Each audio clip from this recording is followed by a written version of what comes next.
All right, so happy Monday. Good morning. If you guys can hear me, just throw number 1 in the chat window.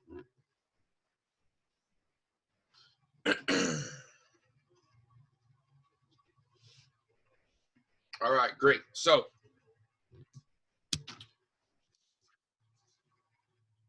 today and tomorrow are 100% going to be for critiques and Q&A. I have nothing new I want to cover with you guys.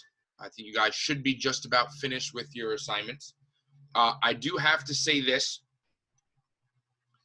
I updated the majority of your assessments and grades so far. Any assignments that you guys had to turn in, if your document is set to private, all right, that means it's not shared properly. If your assignment is not shared properly, it will be a 0. All right, it is your responsibility to make sure it is shared. It's your responsibility to make sure it is public. It's your responsibility to make sure that you copy the right link and you paste the correct link in the submission box. If you understand that, just write the word "I do," please.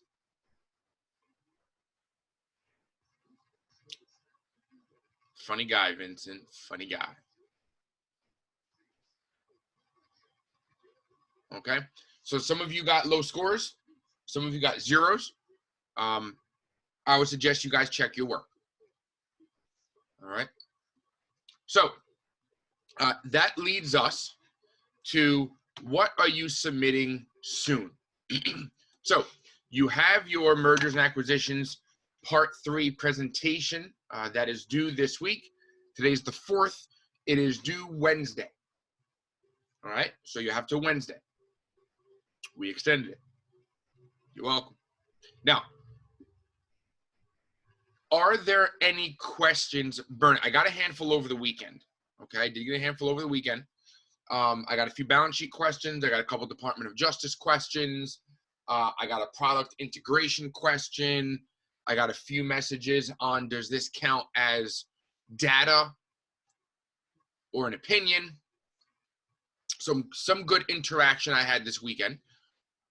What questions, and I just allowed you guys to unmute yourselves. What questions might you guys have? You know, so the do now was, you know, what's the hardest part of the assignment and what do you still need help with? So let's just go off the heels of that first then. What is the hardest part of this assignment so far?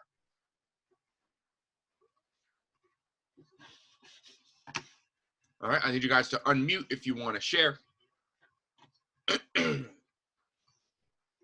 For me, the hardest part of this assignment was finding objective data. I mean, all the statistic is great. I mean, they charge for all their services, which is annoying.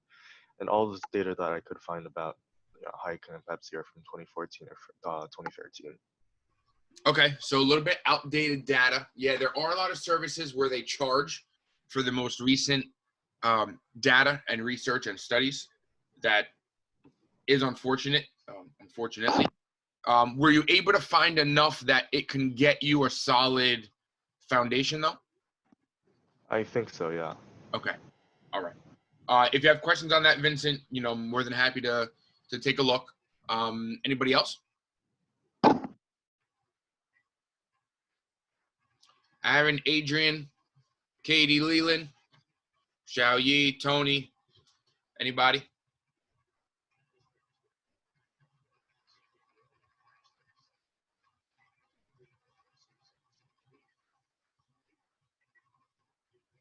All right, nothing. This is going to be a very long, quiet 30 minutes. You guys got nothing to share. For today, I'm not teaching anything new. I have nothing new to show you guys today. If you guys have questions, we're here for Q&A. And if you guys want to show your work, we're here for that. If you guys aren't going to be involved, then we can end class now if you guys want. And then we can just try this again tomorrow. But that's up to you guys. Hi, Mr. Power. Hi. So personally, Good. So personally, I have question on about the cost of the merging company. So which is the red box. So the numbers. How do we get these numbers? So which two companies are you using? So it's AT&T and Verizon. You're doing them merging, AT&T and Verizon? Pretty sure I did not get that from you. AT&T and Verizon. Those are two of the largest telecommunications businesses. And what are you doing with them? You're having them merge? So the first thing you would have to do is find out if these were, you'd have to find out what their market caps are. The thing is, if they're, so AT&T is 210 billion and Verizon's 230 billion. So one wouldn't be able to buy the other, most likely. It would have to be a merger. So what's your question? Because if they're not buying each other, all you're doing is putting together all their assets and liabilities, and then they have to form a new business with a new name. So it's AT&T merging Verizon? Right. So if you do that, you would need a new name for the business. And for their balance sheet, you would just combine everything on their balance sheets into one new balance sheet. For a merger, guys, there is no cost of an acquisition to a merger, because a merger is just combining both your businesses into one, right? So there is no actual cost for that. You're literally shaking hands with another business and saying, we would be better off together, and just merging all your assets and all your liabilities. All right, so there's actually no cost of acquisition there when you guys do a merger. Does that help a little bit? Yes. So when we looked at, we looked at the balance sheet the other day, there would be no cost of acquisition in that Google Sheets document because there is no cost. You're actually just merging them. So if you're doing a merger, even a spinoff, there's no cost to the spinoff. The spinoff, you would split out some assets and liabilities, but there's no actual paid cost. There's no need to take out additional loans or debt, only when you're doing an actual acquisition.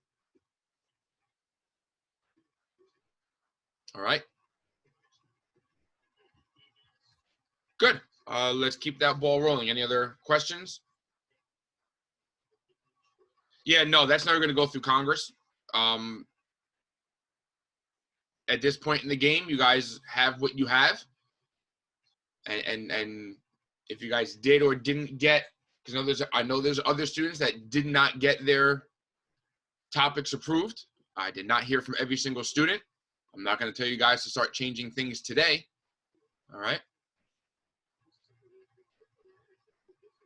Yeah, so Leela, if you're doing a merger, I would suggest forming a new name. That's most common. So Sirius Satellite and XM Radio is now called Sirius XM.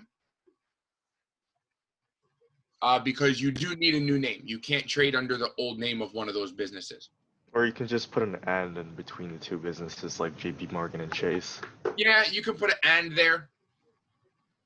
You can, JP Morgan Chase. Yeah, you did Morgan Stanley Smith Barney. They really just put both of the businesses together. They didn't even come up with a new name. They just put both names back to back. Frank's question. Yeah, so Vincent, mergers, yeah, you'll have severance and some executives, you'll have some layoffs. But in terms of the balance sheet specifically, there wouldn't be a major overhaul. But yes, there would be expenses in terms of you do have to pay people not off, but you just have to pay people for their services. If you have pensions that you're paying out and you have people that are retiring, if you're trying to convince people to retire, so you're paying them. So there are a few different things that would be considered an expense. But let's take a look at Frank, I'm confused about the aspect of data.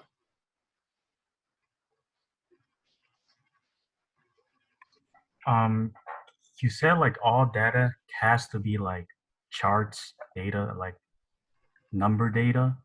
Yeah. And so like I'm just confused because like one of my data has nothing to do with like number data. So do I have to find number data to back it up? Well, so it depends on what your argument is. So you're saying that Sonos speakers can be controlled via voice. Yeah, like it gives the consumer like more more choices of how they want to like use the speaker. Right. Okay. So what are your two companies again? Sonos and Apple. Sonos and Apple. So Apple Yeah. has that technology also, right? So does Google. So does Amazon. Mhm. So that's not something special Apple gets from Sonos. Oh no, like but Sonos like specifically has an app on like the App Store, so I'm using that as data. What do you mean? So what is Like this for? Which is this for consumers? Is this for the Department yeah, of it's for consumers. Like I'm saying, how it'll be much easier. Like it'll give consumers more choice of how they want to control the speaker. All right.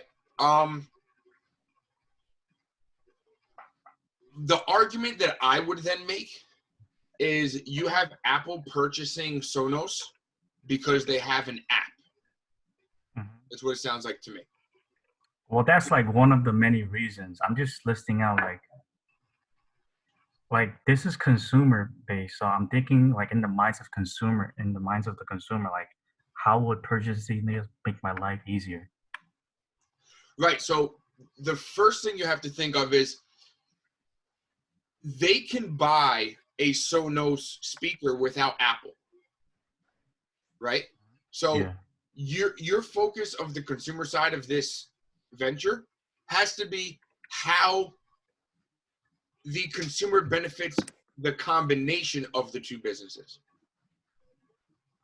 So if it's just Sonos, Sonos doesn't need to be bought by Apple. Sonos already has this app that you're talking about. So there's no real, your consumer part to this assignment, if we take a look, your consumer part is consumers aren't happy about the merger, provide them reasons that it would be beneficial.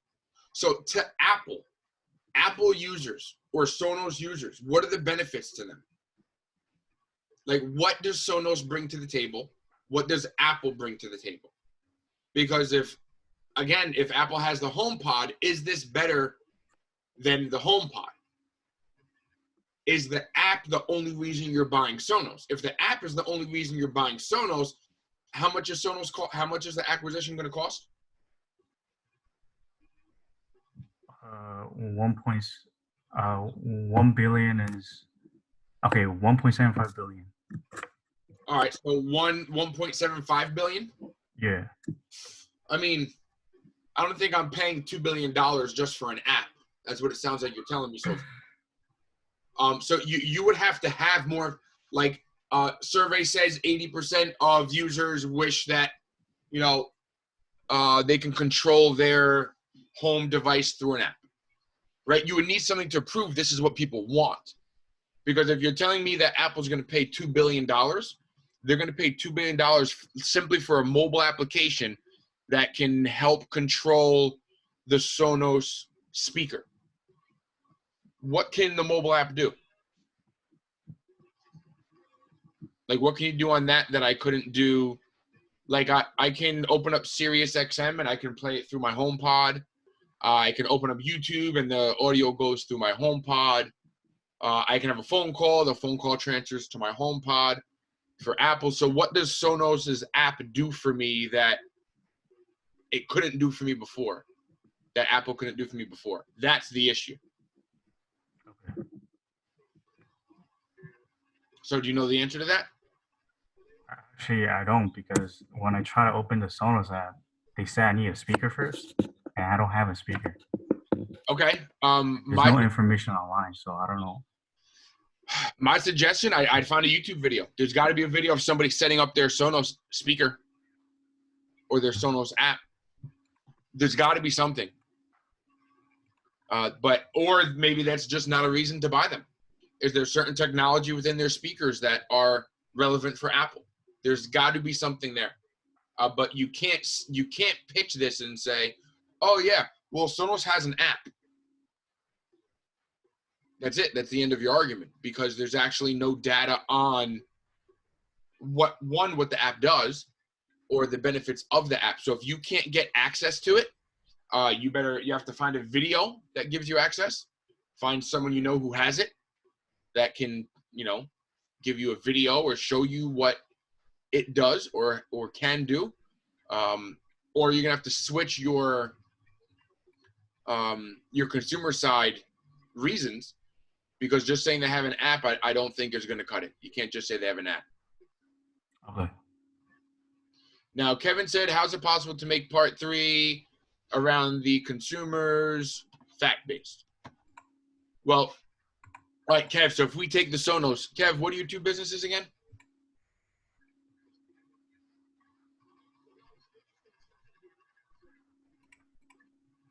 All right, Blue Apron and Grubhub. Okay, so I don't use either one, so I couldn't sit here and go into detail. But let's go back. If we go back to the HomePod, if we go back to Apple and for Frank, if we go back to Apple and Sonos, so fact-based reasons it works for the consumer. If that app did something unique or proprietary, right? Like Google has the Nest software and hardware, right? Google purchased Nest. They acquired Nest years ago to get inside your home. Well, what if Google also bought another smart company? So a company that does, it can open and close your blinds, or it can open and close your garage, and that's connected to your blinds, and then, you can, for whatever reason. But it's all a manual control panel, right? Well, Google's Nest investment already, where they developed this infrastructure, would allow Google to put the wireless driveway door and connect it also to the same Nest device. And then connect that to opening or shutting the windows. And now all your windows auto open and shut based on your Nest ecosystem, and you can operate all of that from the Nest application. Right? So that is fact-based. What can the product do now? What you're acquiring do? And how do they work together? The difference with Frank is Frank can't tell me what the Sonos app does. So if you can't tell me what the product does, then there's no point in them getting together. That's the issue here. So for your part 3 consumer side, it is a bit of opinion, yes, but your opinion has to start with all the products and the integration of those products together. Okay, Kevin's question, wouldn't the creation of a new product be opinion-based? So the way you can look at it is, at the very end, let me show you something. Okay. So the way this would work is this, and this would improve the consumer experience. Right? So you're looking at how these things all interact together. All of these 4 elements. So then this is your belief or your guess. Does that make sense? But these are all facts. Or you can develop a belief, which is your opinion, Kev. And then based on your opinion, you would look for reasons that this opinion is true. So you would say, this is what I expect to happen. Here's why this would happen. Apple has this. Sonos has this. Sonos and Apple together would have this. Sonos has a proprietary speaker technology that no company is allowed to infringe upon, which would improve every single Apple speaker product, from the AirPods to the HomePod to the phone. But the research on the Sonos speakers is fact-based. The integration of those speakers is different, right? That's your opinion that they would integrate it into all these different things. But the fact that they have proprietary technology on how the speaker operates and how the sound comes out and the delivery of the sound, that is a fact. That's not arguable. That's protected by a patent. That is an intellectual property. That's very different, right? So let's say Apple purchasing Peloton, all right? Yes, it's opinion on what the end result of that for the consumer would be. But I can lay out an ecosystem integration where all of the live Peloton classes stream to the Apple Apple TV. Apple TV needs content. They now have content for people who exercise at home. All right. You integrate it seamlessly to your Apple Watch and the fitness tracking on the Peloton to the Apple Health platform, which then can stream to the Apple TV. And then all of a sudden now your Apple TV workout, which is showing up on your screen, also communicates with all your friends. You can see all their workouts while they're doing it, because that's one feature that Peloton has. So you would look for what are things Peloton has that Apple would be annoying to develop, and then what does Apple have that Peloton doesn't have, and then when they get together, right, what's the good thing that comes out of that? This is a fact, and this is a fact. This does end up being your opinion of what happens next. Yes. But like I said, your opinion started with facts. Your opinion was fact-based. That's how it all started, as a fact. Okay?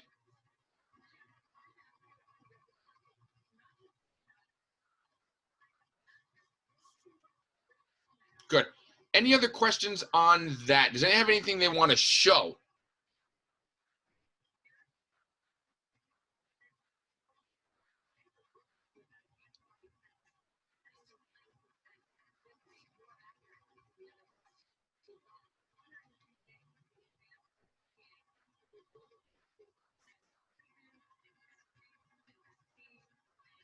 Anyone?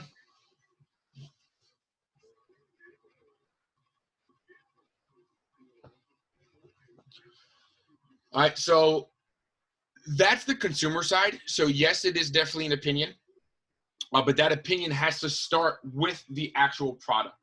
The opinion has to start with the actual business.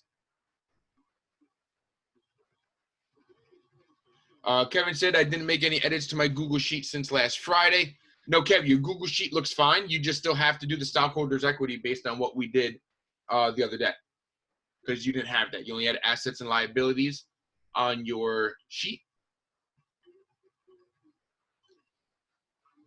If you drop it in the chat window, we can take a look.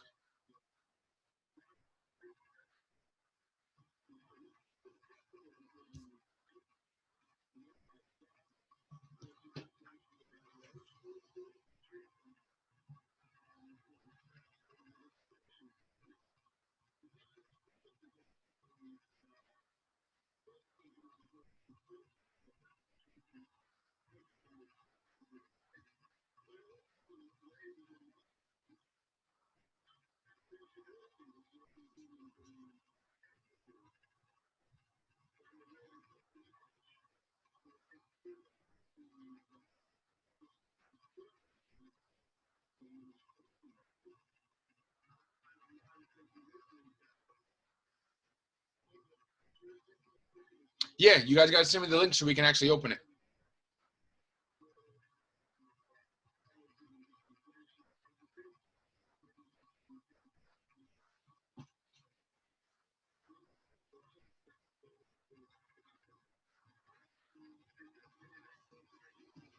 Oh, right. Okay. Sorry. I missed that. You dropping that in. All right. Let's see.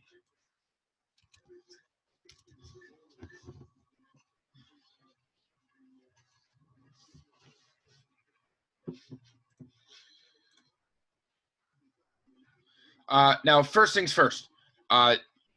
This is a very, like, in order to fit this on your slides, it's going to be difficult. But look at all this extra gap space you have. You guys can really condense your balance sheets a lot. All right. Let's see.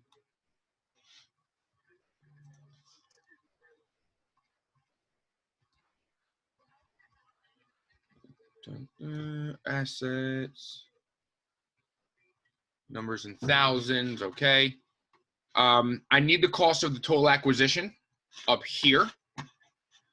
Okay, so I do need that. I do need the cost of the total acquisition right there. Cash has a capital C. You know, you guys still have to be professional when you do this.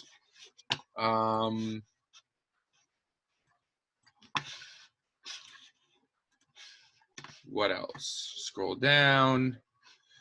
Total current, total non-current. So this would be equals B25.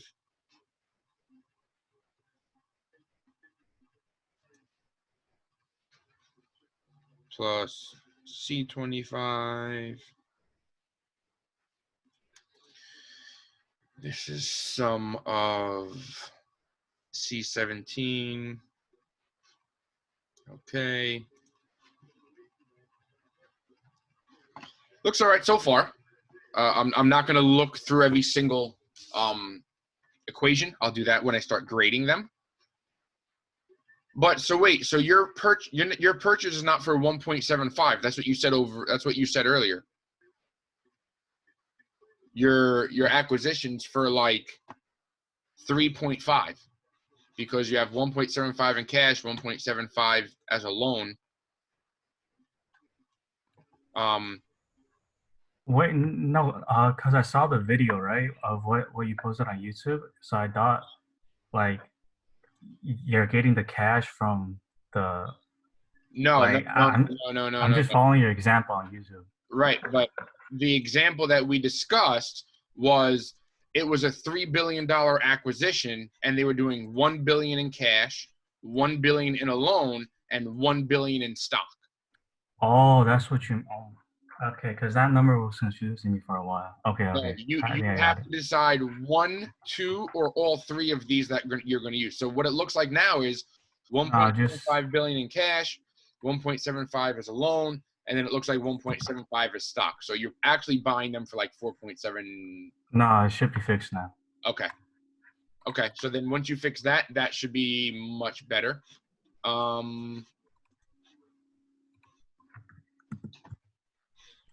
I mean, yeah, I haven't checked. What I am going to need, though, also from all of you guys, please add the links to the original balance sheets that you have so I can use them. All right, because I need to make sure those numbers are right also. So maybe put the link above each. You know, so here's the Apple one. Here's the here's the Sonos one. Good, they're both from December 2019, so they're pretty recent. I mean, yeah, they look okay to me so far. All right. Vincent.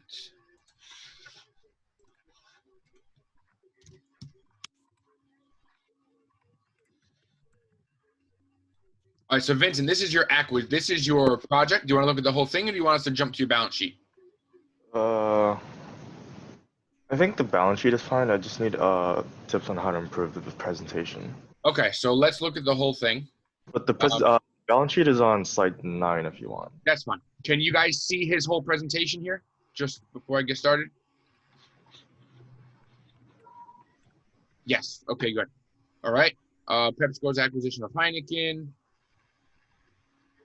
So don't use words like "I believe," right? Because that gives room for people to argue with you. So Okay. your phrasing would be, this deal should result in an acquisition. right? If you say I believe, they know this is your presentation. They know that you believe this. But the moment you say I believe, well, what if somebody else believes something different? So instead of being more conversational, be more confrontational. Instead of I believe this would, you would say this will, if that makes sense. Now, acquisition and merger. PepsiCo's market cap is almost 4 times that of Heineken's. Give me the numbers.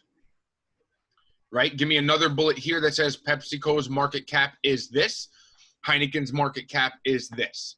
That way, because right now you're talking to me about market cap, but you're not giving me dollars. So give me dollars right after, just so it makes sense. Otherwise, I'm going to say, well, wait, hold on. Before you keep going forward, what's Pepsi's market cap? You know, have people raising their hands because they want that information. So try to give them that information up front when you present the content. So the content says it's good. It's a good information. It's almost 4 times their market cap, so it should be an acquisition. Give me the 2 market caps, though. That way I'm with you. Okay? Yep. All right.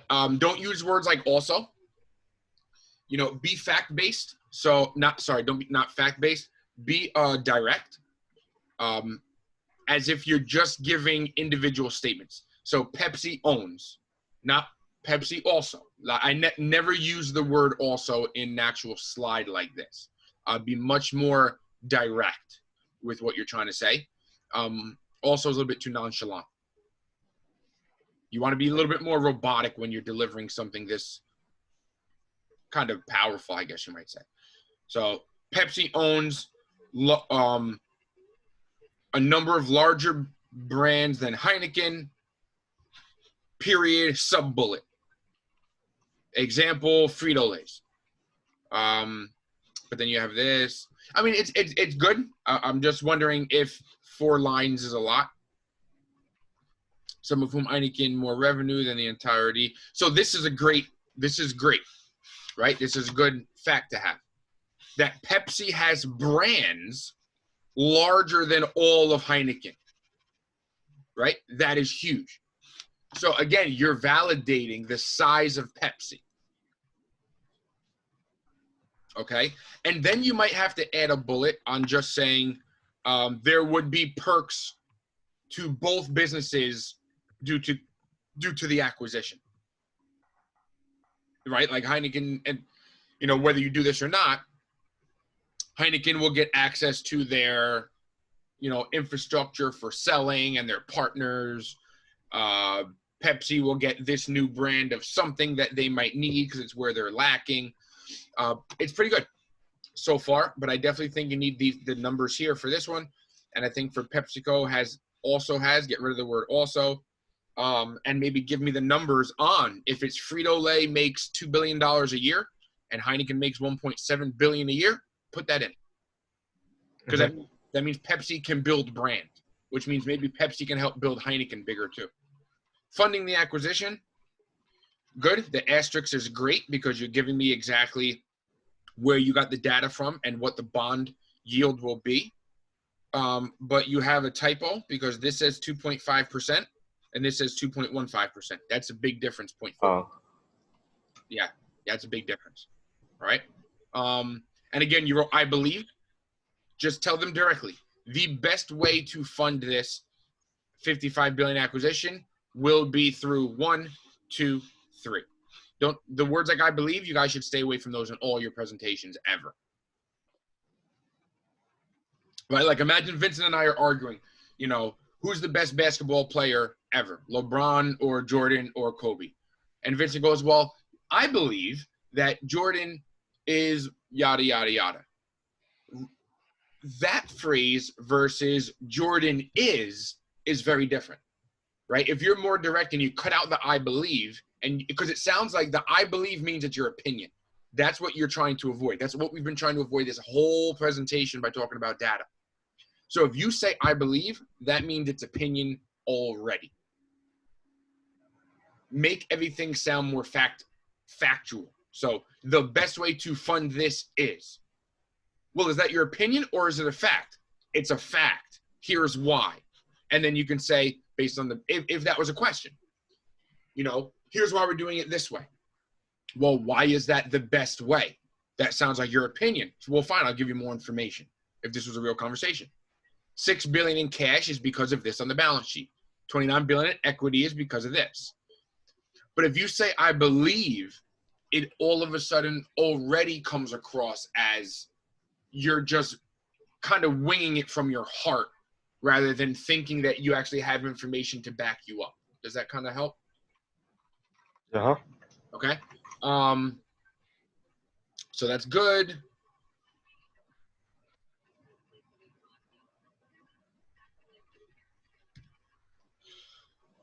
Be careful here because the bottom's getting cut off. You're probably gonna have to cut some of the content. Why would it benefit customers? So here's what I might say to all of you. Why would it benefit customers? Okay, have one slide each. Why would it benefit customers? One slide. So maybe this should be 3 slides. Because for you to jam that information on one slide is going to be extremely difficult. You're trying to make me an argument, right? So the consumer part, the department adjustment part, and the investors part, okay? Every main idea should be its own slide, right? So if I were doing a presentation on why should Vincent join this class, well, I wouldn't jam all the perks and reasons into one page, right?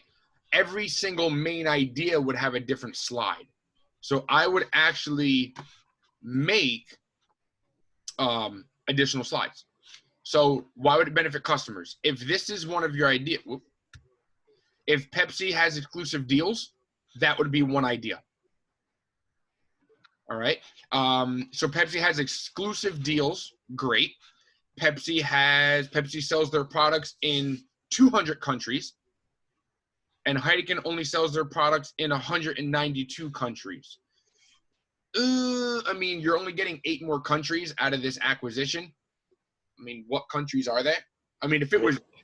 It was originally 70, but somehow, I don't know, I was like, maybe I was tired or something, but the other day I came back on to find the same information. It was like, it jumped all the way back up to 192. Yeah, so that to me, that doesn't validate purchasing them. You know, it's a good idea. Like, it would have been great if it was Pepsi's in 200 and Heineken's in 80 or 90 or even 100. But if Pepsi's in 200 and Heineken's in 192, there's actually limited growth there. Because so Pepsi's only giving me 8 more countries. That doesn't help me. The first one might work really well because of the exclusivity of some of these deals. But I'm really not sure that 192 countries, when Pepsi's already in 200, you're only giving me 8 more countries. I'm not sure that's a great reason for customers. All right. If you want to leave it, it is still a benefit, right? It is still 8 more countries. So it's 8 more countries they can tap into. Okay. But then you're still missing the third one. So here's what I would do if I'm you. I would have this, and this goes for everyone. This is going to be a requirement I'm going to send out later. This needs to be one slide. This needs to be the second slide. And then you'll have a third slide after that. So why would it benefit customers? This is slide 1. Why would it benefit customers? This would be slide 2. Give them all their own slides. Every idea, give them their own slides.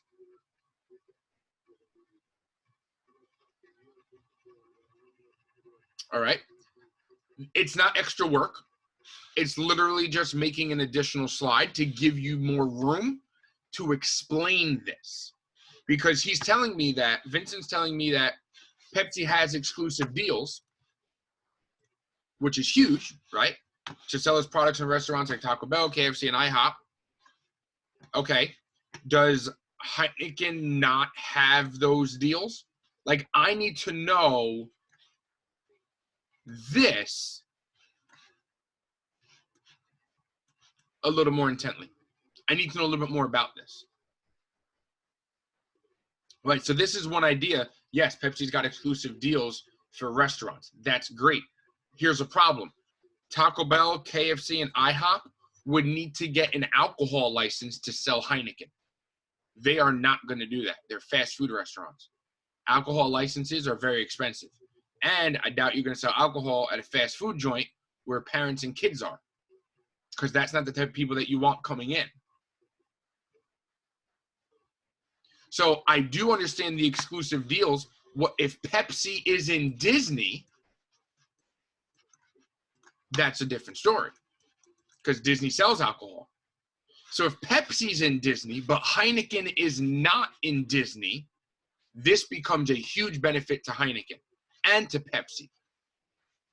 I don't know if Pepsi has a beer, but maybe adding Heineken to this beer family that Pepsi might already have allows people who like Heineken now have access to Heineken at Disney theme parks. That would make more sense to me. But you're not going to sell Heineken at Taco Bell, and you're not going to sell Heineken at KFC. You're definitely not going to sell Heineken at the International House of Pancakes. Hell no, you're not. Ain't no way in hell you're doing that. All right. So again, I do like your ideas. I like where you're starting. But again, if you think a little bit deeper about this, you can tell the 192 and 200, they're a little bit too close. I still think you can keep this. This one you can't keep the way it is. This one I would have to look at Pepsi and look at, where is Pepsi that its competitors are not? Does Pepsi have, does Pepsi have a beer or alcohol? No, not at all. Not at all. Well, then they need one. Right? That's the argument. So benefit to customers, right? Well, you can talk about alcohol sales. You can talk about the number of dollars. Well, this would be more business than customer. But the dollars that Pepsi's losing by not having alcohol. If Pepsi is in theme parks, right? You have Pepsi that is in certain movie theaters, and in certain movie theaters, they do sell alcohol. Well, guess what? If you're selling Pepsi soda and Pepsi drinks, then if you already have that partnership at a movie theater, wouldn't getting a Heineken into that theater be super easy too if you owned Heineken? Because you already have the deal. So that, I think, is a good idea, in the fact that getting Heineken into locations where Pepsi already has their foot, right? I just think that what you have here is a little bit too risky, because you're never going to actually convince someone to sell liquor or beer at a Taco Bell, KFC, or an IHOP. Okay? And again, this is for everyone, and I will shoot this out in a message. You are going to be required to alter your slides just a little bit, all right? Just so it's easier to explain. It also gives you room for your charts or your graphs or your percentage signs. So why would it benefit consumers? This is one slide on its own. This is one slide on its own. And then the third one would be one slide on its own. Can I talk about the expansion of Heineken's product line, like Pepsi helping them expand into like alcoholic soft drinks? You can do that. And then Pepsi has soft drinks. Pepsi doesn't have I don't know if they do or not. They don't have alcohol. Right. So if they don't have any alcohol, well, that soft alcohol area, they're not involved in. They're not benefiting from. So what should they do? They should find a way to benefit. Especially with Pepsi. People love Pepsi. People love Coke, right? So each of them as separate businesses should be trying to get a leg up on each other. So how do you do that? Well, you have to do something unique, right? So now what Heineken brings to the table is easier than Pepsi making their own product line of alcohol from scratch. Let's move further.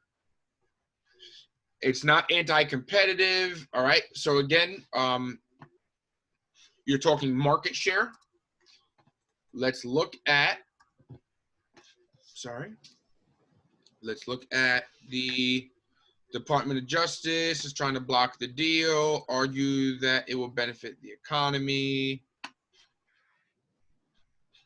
We go back. Okay. You're giving me one. One is fine. I should have given you guys numbers. I did not. I would have much rather, if you were to actually stand at the Department of Justice and had to make this argument, one fact is not going to be enough to get them to change their thought process, right? I should have given you guys numbers. I didn't give you guys a number for that. So I'm not going to change that right now, 3 days out. But if you have other information, it would be good to add. And again, you can do the same thing. You can do why is it anti-competitive and break it into 2 different slides again. Because this is a really good chart, right? This is a really good chart. Do you have something else on pricing? I haven't really looked into pricing. Okay. But this is 2009, 2019. So their market share is going down.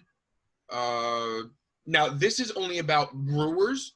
This isn't about Pepsi. You might need to address the size of Pepsi, because if Pepsi's acquiring Heineken, this is less about Heineken and more about Pepsi. This is much less about Heineken and a lot more about Pepsi.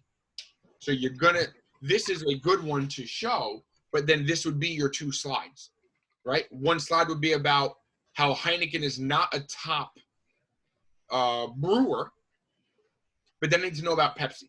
Like, how much bigger is Pepsi becoming? Because that's the problem. If Pepsi becomes bigger, that's the issue for me. Mm-hmm.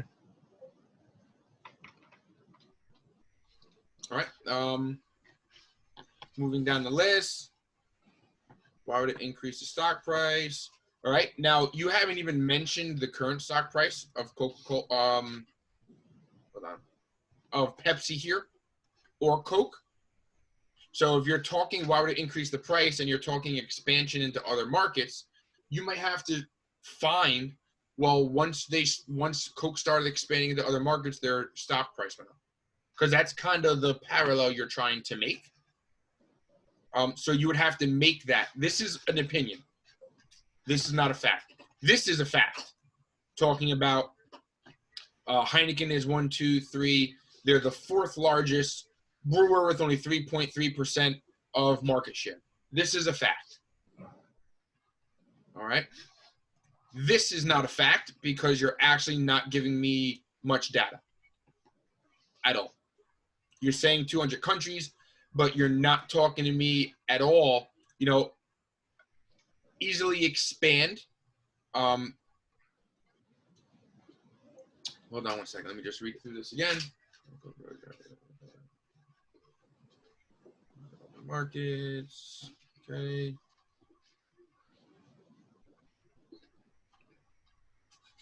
Okay, so what markets? So where is the problem is that Pepsi has, and this is where you're hitting a little bit of a wall. Pepsi's in 200 countries, and Heineken's in 192 countries. Is Heineken in countries that Pepsi is not in? So the purchase would get Pepsi into those countries. That would be a competitive advantage. That would get their stock to go up. That would be a good idea. Okay. So that's kind of what you have to find out. So is Heineken in India and Pepsi's not in India? That's a big deal. But if they're literally in all the same countries, then this whole argument doesn't really help, because you're talking about Coca-Cola has a big network, and Pepsi purchasing Heineken does not increase that network.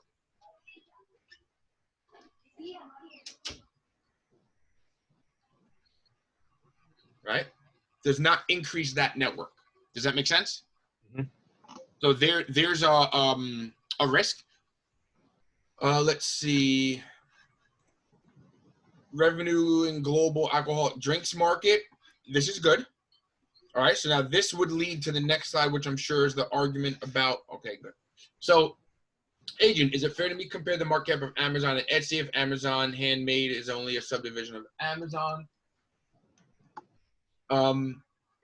So Adrian, you have Amazon acquiring Etsy? Yeah, but like with the question that I had, that's why I also thought of like Amazon spinning off Handmade and then also acquiring Etsy, but that would be like a whole 3-step kind of process. So you think Amazon Handmade should get spun off and then that spin-off merges or buys Etsy? Yeah, but I didn't want to overcomplicate it because that's not what I originally had in mind. I came up with that like over the weekend. So I don't know how to like go with that approach. I mean, your project's due in 3 days, so which avenue did you go?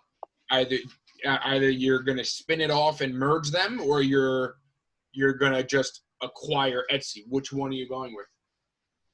Acquire Etsy because that's like how I started it. But is it, well, then that just brings me back to the question of like, is it fair to even compare the market cap then? Well, you would have to compare the market cap just like he did or will do to prove that it should be an acquisition, right? Just based on sheer size of the two businesses. Does that make sense? Okay, so just still like take it as a whole. Well, yeah, because Like you're Amazon looking as a at whole. Amazon versus Etsy. If Amazon's buying Etsy, you need to know who's larger and by how much. That's important. Now, what you can say for the consumer, which this is something that you would address. So you're saying Amazon Handmade would virtually be able to take Etsy and put Etsy into Amazon Handmade, or Amazon Handmade would go into Etsy. But either way, those are two separate entities. Those things under Amazon will merge. So Amazon and Etsy's Handmade tech would merge. Does that make sense? So it would change anyway, even if they were just acquiring it, right? Because that's what I would have for them intend to do.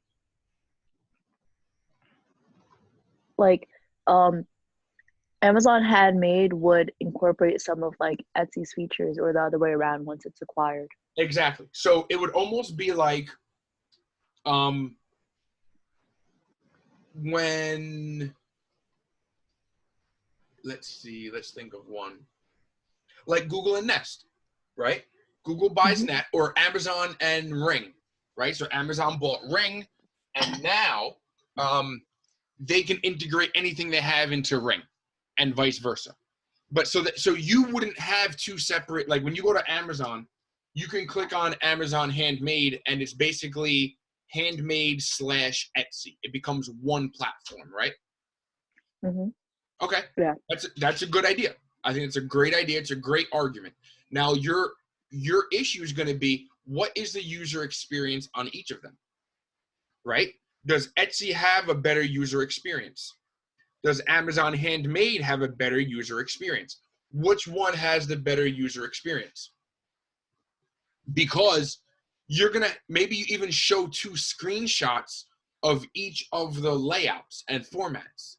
Or maybe Amazon has even more buyers that log into Amazon than Etsy does. So the benefit to consumers is more access to products. The benefit to sellers is more access to consumers. So there's a few different ways you can definitely look at this. So you guys should look at this as a Venn diagram. You should really look at this as this and this. What does each one have that is separate? What does each one have that is separate? And what overlaps? These things that overlap are a huge benefit to the consumer.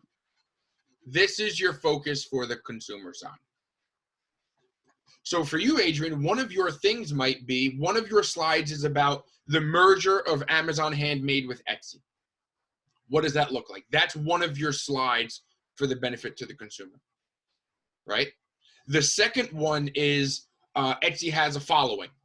Amazon's still trying to create the handmade area.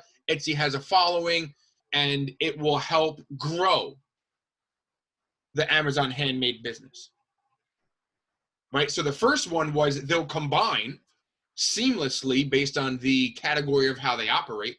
The second one is it will actually provide more buyers and sellers to Amazon Handmade. And then what's the third benefit to consumers?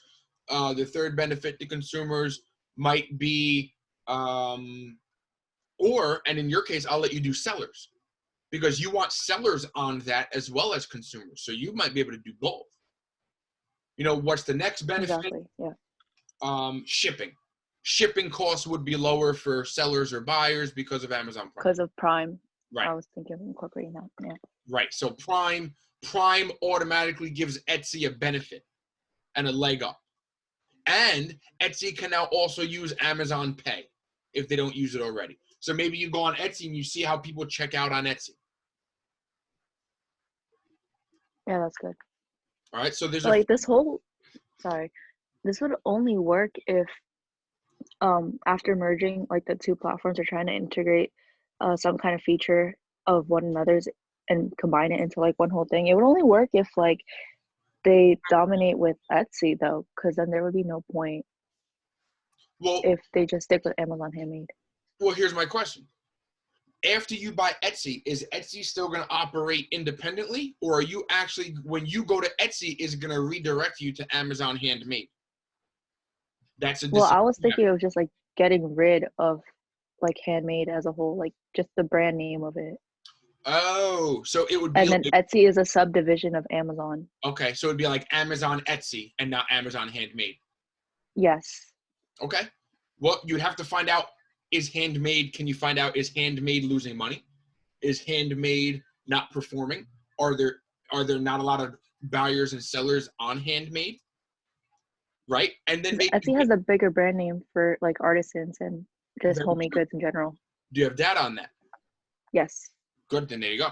Right? Can you prove 80% of consumers would rather shop on Etsy than on Amazon for something custom, right? Amazon is for something kind of wholesale-ish, right? A generic item. The Etsy end of this is more so along the side of custom. So Amazon, can you do a survey, or is there a survey? 60% of Amazon users wish that they can buy custom products and not generic products. Well, great. That's why we just bought Etsy. You can do that now. On Amazon, you can access Etsy. Done. Mr. Power? Yeah. I have a class to be. I have the class to go to. Can you just go through the presentation and I'll look at the recording? Yeah, I'll go through the next couple slides. Right, there's only a few left, so I'll go through it right now. Okay. I guess I'll talk to you tomorrow. Yeah, most of you guys are going anyway, so I'll see you guys later. If you guys are staying, I'll run through this for another couple more minutes. He talked about stock price. He talked about revenue in global alcoholic drinks market. So again, so you have alcoholic drinks. I would tell Vincent after this to look at soda drinks, right? So actually you have, spirits, wine. This is all alcohol. But the thing is, Pepsi is acquiring an alcoholic beverage developer. So he's going to have to make the argument on why would it increase the price. So this says beer is increasing. Yeah, it looks like beer is increasing more and spirits. Well, that's what he was talking about, like the light sparkly drinks. So the next slide would have to identify what this says. All right, so I'd go down to the next slide. Generated 591 billion, projected to go 3.8%. Good, this is good data. By acquiring Heineken, allows Pepsi to quickly obtain a sizable chunk of this 500 billion market.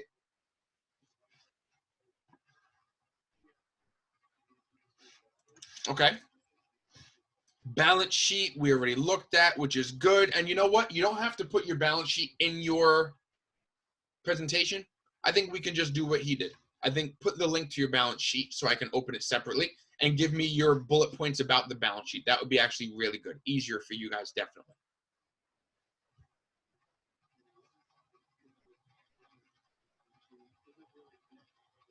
What do you guys think of that?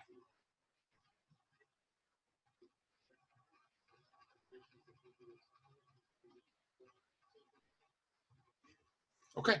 All right. And then citations look fine. All right. So for you guys, the main thing I'm going to address is, again, I would just break up your slides. Don't jam your slides. I never gave you a maximum number of slides. I would do more slides than less, always. Every new idea should get a slide.